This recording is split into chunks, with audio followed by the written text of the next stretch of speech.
Welcome to Mutlu Stories.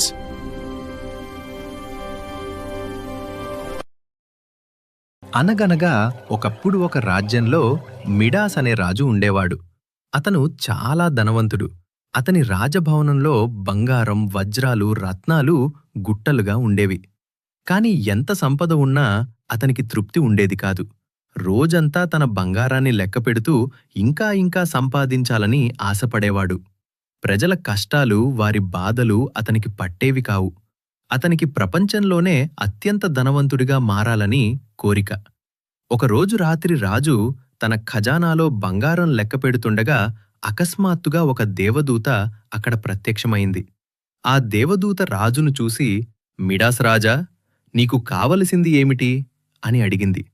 రాజు ఒక్క క్షణం కూడా ఆలోచించకుండా, నేను ప్రపంచంలోనే అత్యంత ధనవంతుణ్ణి కావాలి, నేను తాకిన ప్రతిదీ బంగారంగా మారాలి అని చెప్పాడు.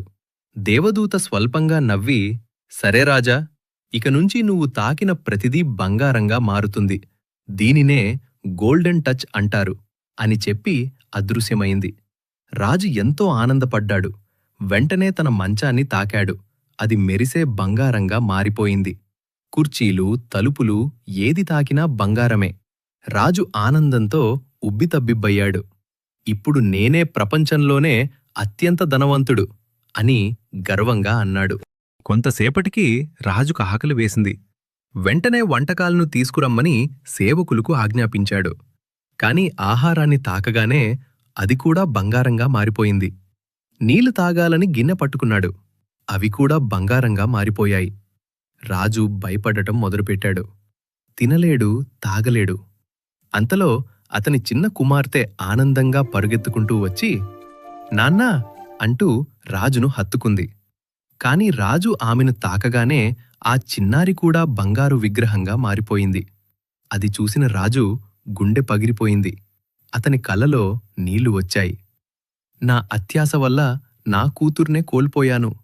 ఈ బంగారం నాకు ఏమీ ఉపయోగం అని బాధతో ఏడ్చాడు.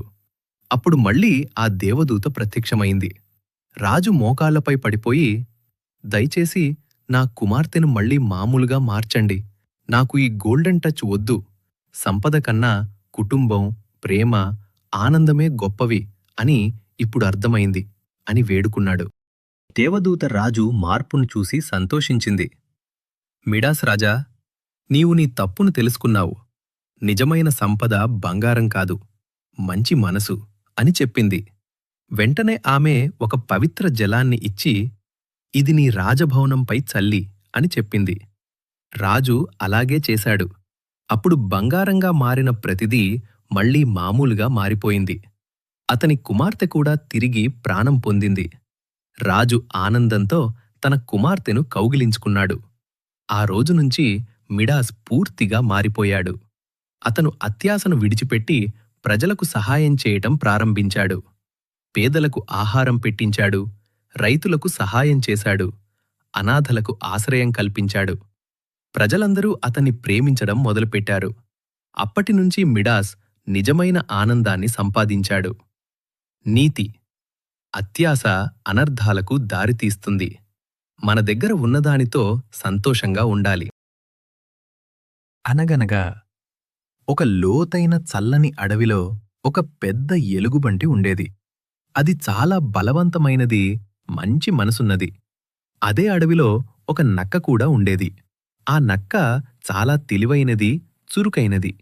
అడవిలో ఎవరికైనా సమస్య వస్తే ఆ నక్క తన తెలివితో దానికి మార్గం చూపేది. అందుకే అడవిలోని జంతువులందరికీ ఆ నక్క అంటే చాలా ఇష్టం. ఒకరోజు ఉదయం ఎలుగుబంటి నక్క నది దగ్గర ఉండగా అకస్మాత్తుగా ఒక చిన్న కుందేలు భయంతో పరుగెత్తుకుంటూ వచ్చింది.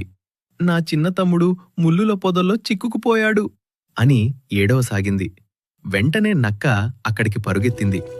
ఎలుగుబంటి కూడా సహాయం చేయటానికి వెంట వెళ్ళింది.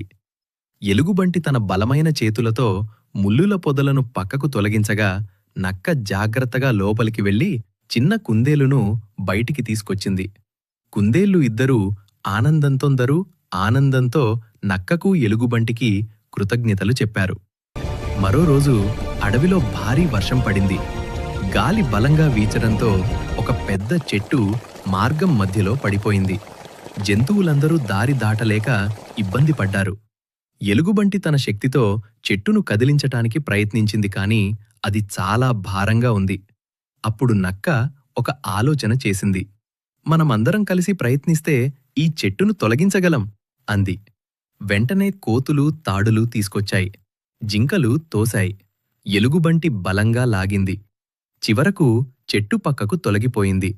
అందరూ సంతోషంగా నక్క తెలివిని మెచ్చుకున్నారు. అలా రోజులు గడుస్తుండగా ఒకరోజు అడవిలోని ఎత్తైన కొండ అంచుపై ఒక అద్భుతమైన తేనె స్ఫటికాల గూడు కనిపించింది. అది సూర్యకాంతిలో బంగారంలా మెరిసిపోతూ ఉండేది.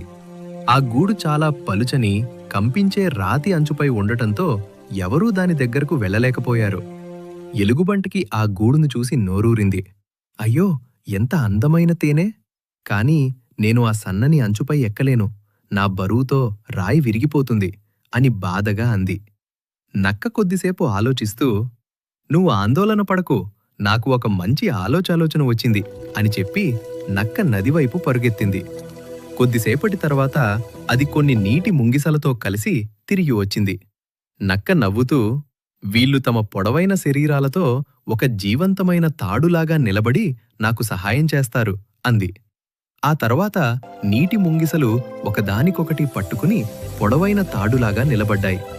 నక్క ఎంతో జాగ్రత్తగా ఆ తాడుపై ఎక్కుతూ కొండ అంచు వరకు చేరింది. గాలి బలంగా వీచినా నక్క ధైర్యంగా ముందుకు సాగింది. చివరకు అది ఆ అరుదైన తేనె స్ఫటికాల గూడును జాగ్రత్తగా తీసుకుని కిందికి వచ్చింది. అడవిలోని అందరూ ఆశ్చర్యంతో చప్పట్లు కొట్టారు. ఎలుగుబంటి ఆనందంగా నవ్వుతూ, నిజంగా నువ్వే అడవిలో అత్యంత తెలివైనదానివి అంది. నక్క చిరునవ్వుతో సమాధానమిచ్చింది. తెలివి అంటే అన్నీ మనమే చేయటం కాదు, ఎవరి సహాయం ఎప్పుడు తీసుకోవాలో తెలుసుకోవటమే నిజమైన తెలివి. ఆ తరువాత ఎలుగుబంటి, నక్క, నీటిటి ముంగిసలు అందరూ కలిసి ఆ మధురమైన తేనెను పంచుకుని ఆనందంగా తిన్నారు. అప్పట్నుంచి అడవిలోని జంతువులందరూ ఒక విషయం గుర్తుపెట్టుకున్నారు. బలం గొప్పది, కాని తెలివితో కలిసిన బలం ఇంకా గొప్పది. అనగనగా ఒక గ్రామంలో నీళ్లు మోసే ఓ మనిషి ఉండేవాడు. అతనికి 2 కుండలు ఉండేవి. ఒకటి బలంగా ఎలాంటి లోపం లేకుండా ఉండేది. ఇంకొక కుండకు చిన్న పగులు ఉండేది. ఆ పగులు వల్ల దారంతా నీళ్లు కారిపోతుండేవి. ప్రతిరోజూ ఎంతో బాధతో నీళ్లు మోసే మనిషితో మాట్లాడింది. నన్నెందుకింకా వాడుతున్నావు? నేను నీళ్లు సరిగ్గా నిల్వ చేయలేను. దారంతా కారిపోతుంటాయి. ఇంకో కుండలా నేను ఉపయోగపడటం లేదు. నేను పనికిరానిదాన్ని అని దిగులుగా చెప్పింది. అప్పుడు ఆ మనిషి చిరునవ్వుతో, మనం తిరిగి వెళ్లేటప్పుడు చుట్టూ ఒకసారి బాగా చూడు అన్నాడు. వాళ్లు నడుస్తూ ఉండగా దారి పక్కన అందంగా పూసిన ఎన్నో రంగురంగుల పూలను కుండ చూసింది. అది ఆశ్చర్యపోయింది. అప్పుడు నీళ్లు మోసే మనిషి చెప్పాడు, నీకు ఉన్న ఆ పగులు వల్లే ప్రతిరోజూ నీళ్లు దారిలో కారాయి. ఆ నీళ్లతో ఈ పూలన్నీ పెరిగాయి, పూశాయి. అందుకే ఈ దారి ఇంత అందంగా మారింది. నీ లోపం వల్లే ఇంత అందం వచ్చింది. అది విన్న కుండ ఆనందంతో నిండిపోయింది. తనలో ఉన్న లోపం కూడా ఒక మంచి పనికి ఉపయోగపడిందని తెలుసుకుంది. నీతి: మనలో ఉన్న లోపాలు కూడా కొన్నిసార్లు అందమైన ఫలితాలను తీసుకువస్తాయి. Please subscribe to our channel.